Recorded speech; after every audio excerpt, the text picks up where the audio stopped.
Stock जो पिछले 2-3 दिनों से सुर्खियों में हमारी रिकमेंडेशन लिस्ट में बार बार लगातार रहा है, दोनों तरफ, बेचने में भी और खरीदने में भी। पहले हमने बिकवाली की राय दी, फिर खरीदारी की राय भी दी।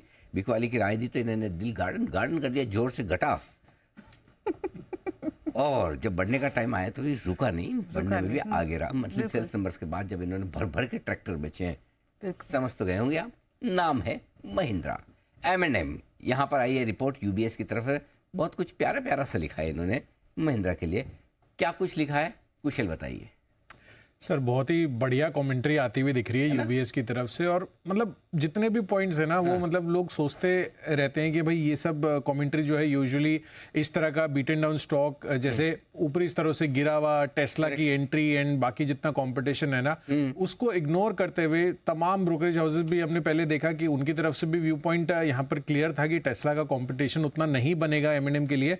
और इस बारी भी यहाँ पर M&M की जो कॉम्पिटिशन की बात है वो तो की है, साथ ही उन्होंने क्लियरली ये चीज कहा है कि कंपनी के लिए जिस तरह का ओवर रिएक्शन आता हुआ दिखा था ना, अब वो अंडर प्ले होता हुआ दिख रहा है। ये उन्होंने क्लियरली कहा है। तो जो जो कहा है वो मैं आपको बता देता हूँ। यूबीएस ने M&M को अपग्रेड कर दिया है, पहले तो न्यूट्रल से अपग्रेड कर कर खरीदारी की राय वो देते हुए दिख रहे हैं। लक्ष्य भी 3460 रुपए का यहाँ पर था पहले, अब उससे घटकर 3300 रुपए का किया है। लेकिन अभी भी जो बड़ा पोटेंशियल है अभी मौजूदा भाव से 26% की अपसाइड पोटेंशियल ये मानकर चल रहे हैं। FY26 में भी इंडस्ट्री वॉल्यूम ग्रोथ को आउट परफॉर्म कंपनी करती हुई दिख सकती है। तो वॉल्यूम ग्रोथ के लिहाज से भी एक बड़ा हाईलाइट इन्होंने इंडस्ट्री को आउट परफॉर्मेंस के होने की उम्मीद जताई है।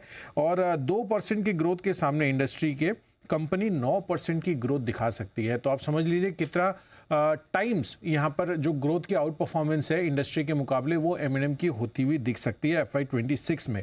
टेस्ला के लिए इंडिया एंट्री में जो बड़ा रिस्क लोग मानकर चल रहे थे या जो प्रिजम्पशन था पिछले हफ्ते तक, वो क्लियरली ध्वस्त होता हुआ दिख रहा है, क्योंकि उन्होंने ये कहा है कि टेस्ला की जो मॉडल वाई की प्राइसिंग है वो किया कि EV6, BYD सील और Hyundai की आयोनिक के बराबर रहेगी। और इनकी जो प्राइस पॉइंट है 18 से 20 लाख रुपए की, वो अपने आप में काफ़ी कॉम्पिटिटिव है और वो प्राइस रेंज ही अलग है। तो सेगमेंट्स कस्टमर के लिहाज से ये क्लियरली इस पर इतना इम्पैक्ट नहीं आएगा, ये उन्होंने कहा है। EV वॉल्यूम्स के चलते स्टॉक्स में गिरावट का ओवर रिएक्शन ऑफकोर्स आता हुआ दिखा था, लेकिन अगर आप देखेंगे तो आगे चलकर ये मजबूती आती हुई दिख सकती है जैसे जैसे कंपनी जो है मंथ ऑन मंथ बेसिस पर आगे प्रदर्शन करती हुई दिखेगी। फार्म इक्विपमेंट सेगमेंट का मजबूत दमदार प्रदर्शन है, जैसा कि आप बता रहे थे ट्रैक्टर सेल्स।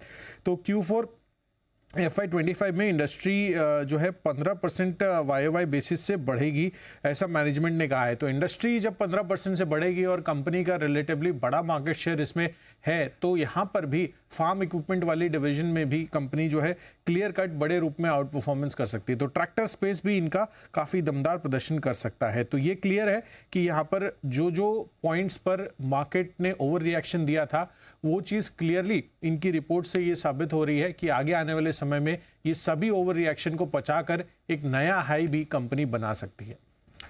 ओके, तो नया हाई बना सकती है कंपनी यहाँ पर M&M। थोड़ी देर पहले हमने इस पे बात भी की और ट्रैक्टर सेगमेंट तो इनका काफ़ी अच्छा प्रदर्शन कर रहा है, उस पर यहाँ पर नज़र बनी हुई है। तो M&M के लिए ये पॉजिटिव रिपोर्ट्स।